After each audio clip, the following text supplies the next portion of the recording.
So now you understand how muscle growth works.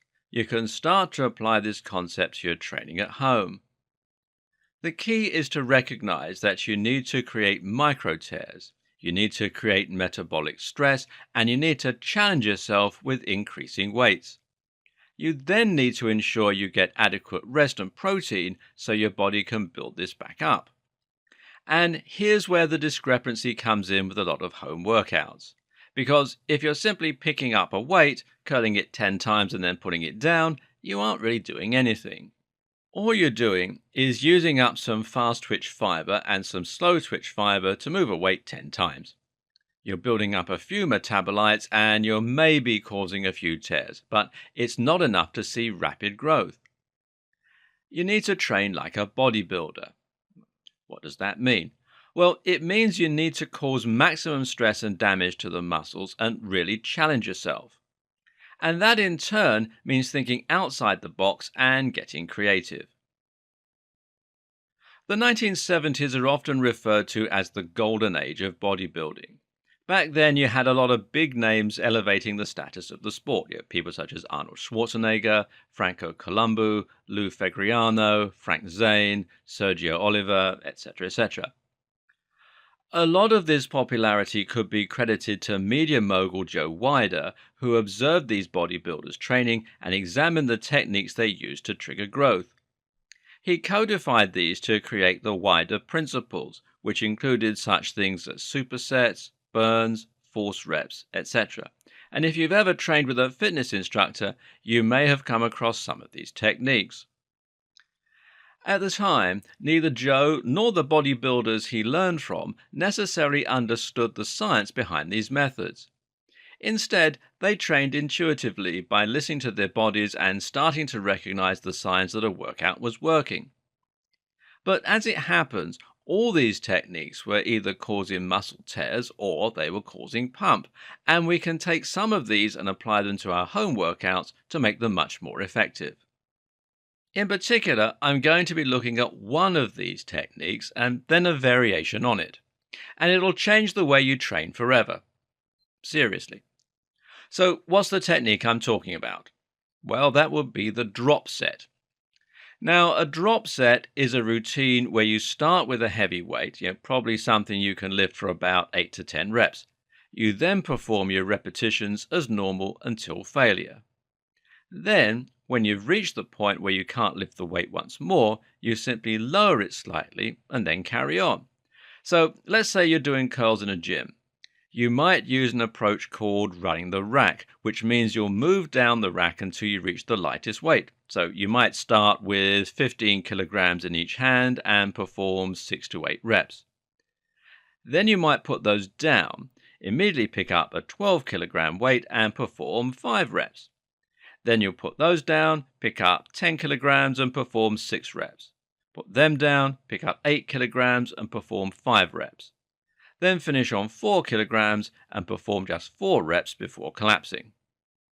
That's one set. You'll need to repeat this whole process 3 times. So why is this so good? Well, simple. It's causing the maximum amount of muscle damage and it's swelling the muscle up with metabolites. When you start out, you're lifting a heavy weight and you're going to perform 6 to 8 reps. And this is as many reps as you can muster, so you're forced to engage a lot of muscle fiber, specifically the fast twitch kind, which will exhaust quickly. Then, once those fast twitch fibers are exhausted and torn, your slower twitch fiber will kick in to help. Now, eventually, you won't have enough combined strength to keep going, at which point you can't lift the weight anymore. Around the same time, you'll be switching from the ATP-PC system to the glyconic system, which allows you to go for longer. But you're not stopping at failure. You're picking up a slightly lighter weight and you're continuing to lift. This allows you to engage your slow twitch fibers continuously while continuing to fatigue those very few remaining fast twitch fibers that are still working, making even more micro tears. At the same time, you're now reaching a much longer time under tension as you'll be approaching 20 reps. Your muscles will begin to fill up with lactic acid, creating the burn as a byproduct of the glycogen energy system. You eventually fail as a result, but then you drop the weight and you continue to go. You're now relying entirely on slow twitch fiber and you're starting to tear those too, causing maximum muscle damage. Eventually, it gets to the point where even 5 kilograms is too much, at which point you've caused maximum damage that will lead to maximum growth of all types. It couldn't be more different from simply performing 10 reps of an exercise that you can do comfortably. But this is difficult to do at home on your own, unless you happen to own a whole bunch of weights and a rack you can move down. It's expensive, it takes up space, and it's generally very difficult, although you can use a resistance machine. Instead, let's take a look at a slightly different and better alternative. That alternative is the mechanical drop set, and this is going to be the ultimate tool for breaking down your muscle and for stimulating growth, and most people still don't recognize just how powerful this technique is. The idea with a mechanical drop set is simple. You can't make the weight easier to keep on going down because adjusting the dumbbells is limited and it takes too long, and of course because you don't own a whole lot of weights. So instead, you're going to change the exercise immediately and on the spot to one that is slightly easier. Now, for example, you perform curls to failure and then swap to hammer curls using a different grip, which makes them easier. Then you might move straight to chin-ups, which works the biceps in a similar range of motion, and then to assisted chin-ups, putting your feet on a chair. You've still managed to drop down 4 times and create one giant set, but much more quickly and with just one weight. What's more, you're hitting the muscle from lots of different angles to help create an even more all-round routine. You can also insert some of Wider's other techniques as part of your mechanical drop set. Cheats, for example, are exercises that you cheat on by using a momentum to get through them, etc. For instance, you might swing your body in order to help with a curl. Now, this isn't as good as a proper curl, but as part of a drop set following proper curls, it works just great. Or you might perform burns, just barely moving the weight at the lowest point in the movement because that's all you can do now. Use this technique to create circuits, and as an added bonus, the routine will be quite cardio intensive so as to generate more growth hormones and to help you burn some fat too. The other great thing about a mechanical drop set performed like a circuit? Well, it allows you to fit in a lot more intensive training into a shorter amount of time. This allows you to use a very effective training split, which refers to the days you'll train a particular muscle group. Specifically, the one we're going to be using is the push-pull legs routine, or PPL. This means you'll be alternating between push exercises, such as press-ups and shoulder press, pull exercises, such as pull-ups or bicep curls, and legs, squats, lunges, calf raises, etc. These muscles are naturally complementary, and breaking your workouts down like this will allow you to give each group enough focus to stimulate growth while also giving them ample time to recover subsequently.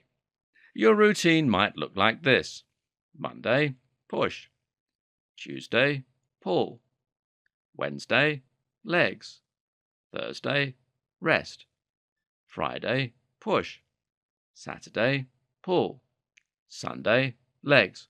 Or if you're pushed for time, you can train just 3 times a week. Now, I'm not going to demonstrate full workouts for you here for each and every body part because that's your job to come up with, and it would be a waste of time as I don't know what your goals are or what your equipment's like. Instead, here is an example of what a workout for the pecs might look like if you performed it at home. Okay, let's take a start with the push routine. You have 3 rounds. For the pecs, you're going to have 6 times 20 kilograms in each hand, dumbbell flies on the bench. 8 times 20 kilograms, again each hand, dumbbell presses on the bench.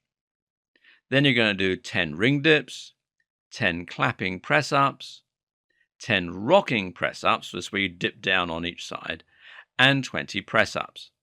Then you're going to do 20 press-ups on your knees, and then a 2-minute rest.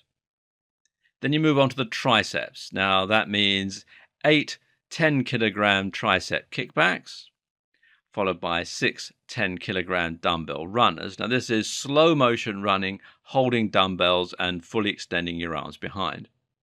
Then you're going to do 15 rocking tricep dips either side, 10 tricep dips, 5 tricep body weight extensions, 10 tricep burns, and then another 2-minute rest. Then for the shoulders, you do 8 20-kilogram shoulder press, 6 20-kilogram inclined dumbbell press. Now, use a floor cushion to prop up your back if you don't have a bench.